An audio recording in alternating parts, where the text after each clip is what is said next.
तव दीय पाद पंकजम। नमामि देवी नर्मदे, नमामि देवी नर्मदे, नमामि देवी नर्मदे, नर्मदे हर। श्री गणेशाय नमः। ओम श्री परमात्मने नमः। नर्मदा पुराण द्वितीय अध्याय नर्मदा वर्णन। सूत जी बोले, महर्षि व्यास ने नर्मदा का जो महात्म्य वर्णन किया है और हे शौनक जी जो तुमने पूछा है वही मैं तुमसे कहूँगा। एक, मुनि श्रेष्ठ, नर्मदा के तीर्थों का विस्तार ब्रह्मा और शिव को छोड़कर अन्य कौन वर्णन करने में समर्थ है। दो, यही प्रथम परीक्षित पुत्र राजा जन्मेजय ने व्यास शिष्य वैशंपायन से पूछा था, हे शौनक, रेवा तीर्थ से संबंध रखने वाला पुण्य व्रत आपके लिए वर्णन करता हूँ।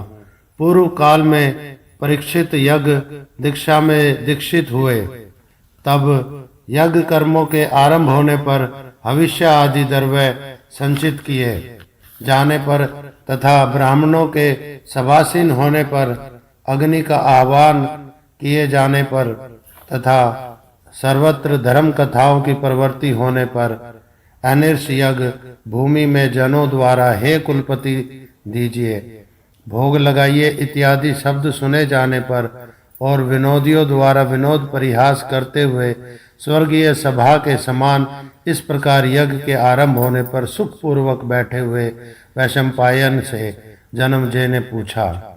जन्मेजय, नर्मदे हर। नर्मदा पुराण का अगला अध्याय सुनने के लिए मेरे चैनल धर्म यात्री को सब्सक्राइब करें, बेल आइकन पर प्रेस करें, मैया की महिमा को अन्य लोगों तक पहुंचाएं, वीडियो को शेयर करें। नर्मदे हर ने कहा, वैशंपायन, भगवान व्यास की कृपा से तुम सब कुछ जानते हो ऐसा मैं मानता हूँ, इसलिए ऋषियों के समीप मैं आपसे पूछता हूँ। हमारे पूर्वजों का पूर्व आचारित तीर्थ सेवन आदि सब मेरे लिए कहो। मैंने सुना है वे दीर्घ काल तथा अनेक प्रकार कलेशों का अनुभव किए। मेरे पूर्व पिता मैं पांडव जुए में क्यों हारे, फिर तीर्थ के लोभ से हे विप्र वे समुद्र पर्यंत पृथ्वी पर भ्रमते रहे।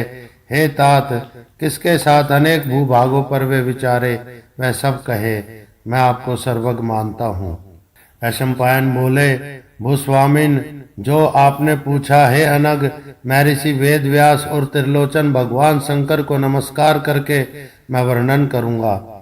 तुम्हारे पितामह पांडव द्रौपदी के साथ उत्तम काम्यक वन में ब्राह्मणों सहित निवास करके विंध्याचल की ओर गए थे। राजेंद्र, वहां धौम्य के शिल्य उद्दालक के अग्रगण्य होने पर महामति कश्यप तथा पुत्र विभांडक महामुनि एवं गुरुजन पुलस्त्य लोमस जैसे और भी पुत्र पौत्रादि सहित वे समस्त तीर्थों में स्नान करते हुए पहुंचे।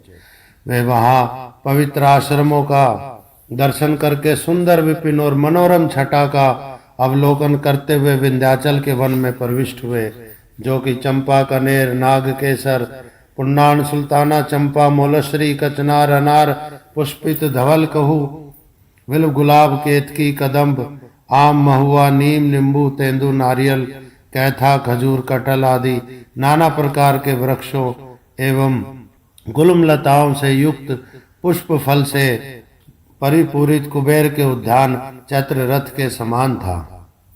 वह अनेक सुंदर जलाशयों से पूर्ण था। कुमुदनी खंड से मंडित और नील पीत श्वेत लाल कमलों से आच्छादित एवं हंस, कारंडव, चकवा, चकवी, आड़ी, काक, बगुलों की पक्ति एवं कोकिल आदि से सुशोभित था तथा सिंह, बाघ, शुकर, हाथी, विशालकाय वन, भैंसे, सुरभि, सारंग, भालू आदि जानवरों से युक्त था। कोल, मयूर एवं नाना प्रकार के पक्षियों से सुशोभित रहा। दुख और शोक से रहित प्राणियों से अत्यंत मनोरम, सुधा पिपासाहीन, सुंदर, सब प्रकार की व्याधियों से विरहित वन था, जहाँ सिंगनी का दूध सने सहित हरिण पान करते थे। बिलाव और मूषक एक दूसरे के मुख चाटते थे। सिंहों के साथ हाथियों के बच्चे और मोरों के साथ सर्प पीड़ा करते थे। ऐसे सुंदर वन में पांडवों ने प्रवेश किया। वहां तरुण भुवन भास्कर के समान महर्षि मार्कंडेय का दर्शन उन्होंने किया। वे नाना शास्त्रों में निपुण, कुलीन, सत्व गुण संपन्न, पवित्र आचार से युक्त, बुद्धिमान, क्षमाशील, त्रिकाल सानध्य, जप रायण, वेद त्रयी, विरहित मंत्रों द्वारा होम आदि में तत्पर ऋषियों से सुशोभित थे। वहां कोई पंचारिण तपते तो कोई एकांत में स्थिर रहते थे। कुछ हाथों को ऊपर किए हुए सूर्य की उपासना में रत थे। कुछ साय प्रातः भोजन करने वाले, कोई एकाहारी, कोई 12 दिन में, कोई पक्ष में, कोई अमावस्या के दिन ही भोजन करते थे। कोई जल की काई खाकर ही रहते थे, कोई खली खाकर, कोई पत्ते चबाकर। कोई नियत आहार करने वाले केवल वायु और जल ही आहार रूप में ग्रहण करते थे। इस प्रकार वृद्ध मुनियों से वे सेवित थे। तब धर्मराज युधिष्ठिर उस आश्रम में प्रविष्ट होकर परम पद के ध्यान में स्थिर हुए। उन शांत वन मुनिवर का दर्शन कर प्रदक्षिणी क्रम में वह सहसा दंडवत भूमि पर सामने गिर पड़े। श्रद्धान्वित हुए युधिष्ठिर को देखकर दृष्टि सुस्थिर करके बुद्धिमान मुनि ने पूछा, आप कौन हैं? उनका वह वचन सुनकर समीप में खड़े हुए बालक ने कहा, यह धर्मराज है, आपके दर्शन के लिए उपस्थित हुए हैं। बालक के उत्तर सुनकर आदर पूर्वक आगे बढ़कर मुनि ने कहा, हे वत्स आइए। यह वचन कहा, उनको स्नेह से सूंघ कर आसन पर समीप में बैठाया। सभा में बैठने पर यथाविधि वन्य अन्न, फल, कंद, मूल, फूल और अनेक रसों से ब्राह्मणों से के सहित पांडवों का यथा योग्य सत्कार किया। 2 घड़ी विश्राम करके धर्मराज युधिष्ठिर उत्कंठा पूर्वक मुनि से पूछने लगे, हे भगवान, संपूर्ण लोकों में आपको मैं दीर्घायु मानता हूँ। हे अमग, 7 कल्पों का वृतांत समर्ग आप मुझसे कहें। सृष्टि के क्षीण हो जाने पर भी, अर्थात स्थावर जंगम लोक का प्रलय हो जाने पर वे, हे विपेंद्र, आप क्यों और किस हेतु नष्ट नहीं हुए? हे मुनि, गंगा आदि समुद्र से मिलने वाली जो सरिताएं थी, उनमें किनका प्रलय हुआ और कौन शेष रही? कौन पवित्र जल वाली नित्य सरिता है जिसका क्षय न हुआ हो? तात प्रसन्न मन से यह सब मुझे कहें। ऋषियों सहित सभी बंधु बांधवों के साथ सुनने की मैं इच्छा रखता हूँ। मार्कंडेय जी बोले, साधु साधु महाबुद्धिमान धर्मपुत्र युधिष्ठिर, जो तुम पूछते हो, हे निष्पाप, यथा योग्य वह मैं कहूँगा। समस्त पापों को हरने वाला भगवान शिव से वर्णित पवित्र पुराण का जो भक्ति पूर्वक श्रवण करता है, उसका पुण्य फल सुनो। हजारों अश्वमेध यज्ञ तथा सैकड़ों वाजपेयी यज्ञों से भी, हे राजन, वह फल प्राप्त नहीं होता, इसमें संदेह नहीं। ब्रह्मा घाती, मदिरा पीने वाला, चोर, कसाई, घोतादि भी शिव जी के वचन सुनकर सर्व पापों से मुक्त होता है। सो सुनो, सरिताओं में गंगा भी श्रेष्ठ है और सरस्वती भी तथा कावेरी भी, देविका, सिंधु, सालकुटी तथा सरयू, शतरुद्रा, मही, चंबल, गोदावरी, यमुना, पयोषणी, ताप्ती, सतलुज पवित्र देव नदियां हैं। इनके अतिरिक्त और भी पाप हरने वाली नदियां कही जाती हैं।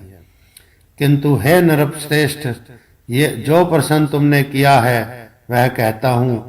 प्रत्येक कल्प में सभी सरिताएं क्या समुद्र भी क्षीण हो जाते हैं, किंतु सप्त कल्प के क्षीण होने पर भी न मरता, इसे जिससे नर्मदा कहा जाता है।